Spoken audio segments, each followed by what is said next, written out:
Come on. It's such a sick little groove. And is it a shuffle? Let's get into that right away. So what makes something a shuffle? Well, it's the shuffle rhythm. The shuffle rhythm is the first and third note of a grouping of triplets. 1, 2, 3, 1, 2, 3, 1, 2, 3. Or if you want that shuffle to be a little bit tighter, then it'd be the first and fourth note of a grouping of 4/16 notes. 1 E and a, 2 E and a, 3 E and a, 4 E and a. So you can think of it as like an egg rolling down a hill. 1, a, 2, a, 3, a, 4. Or in American football, a 3, a 4. That's the shuffle rhythm. And usually that's going to be played on the right hand. It can also be played on the left hand as well. But shuffles have a shuffle rhythm going through them the whole way through. So like a classic halftime shuffle.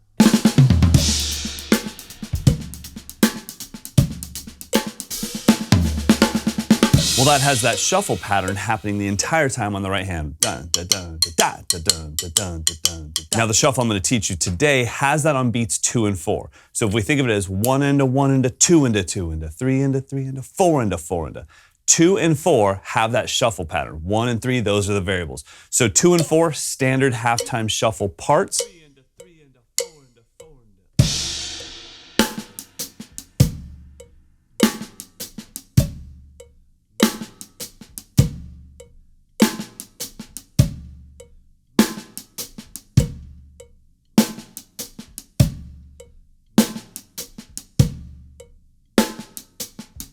And if you don't already know how to do that part, then hot dog on a stick, you are learning something new today, because that little chunk, that's the part that screws everybody up on a halftime shuffle. So obsess on that part. Get that part down really, really well.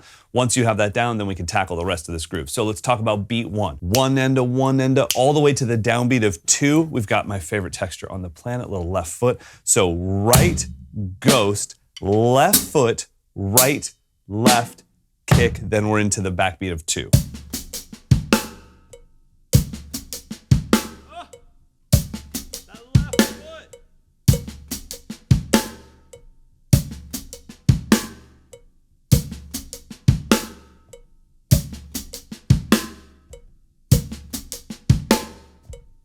Oh, that left foot texture, very Steve Gadd, very Jason McGurr. I absolutely love that little element. That's my favorite sound on the kit, to be totally honest. All right, moving on from that, we get to beat 3. Now, beat 3 is pretty tricky because we've got right, not too bad. Ghosted left, not too bad. Ghosted left again, but with kick, nightmare. It's so hard to not flam those 2 notes.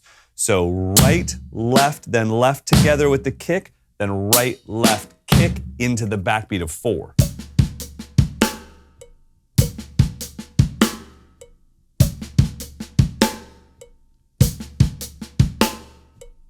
It is so hard not to flam the kick and the ghosted snare at 50 beats per minute, so make sure you spend some time on that. I'm actually going to spend some more time on that once this video is done. All right, moving on, let's put the whole groove together now, nice and slow, 50 BPM.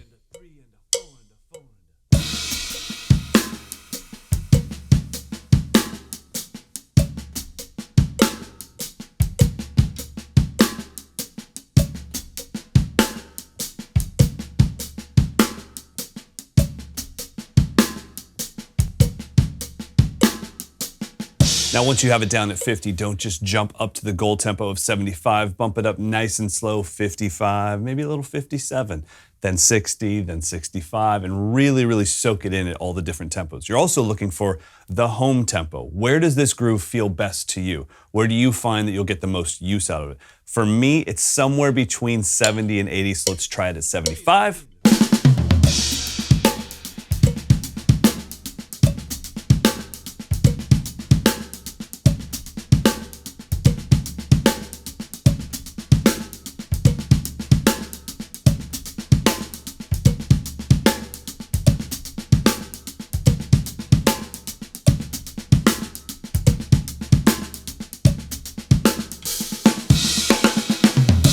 Such a fun groove to play, and there are so many skills living inside that groove.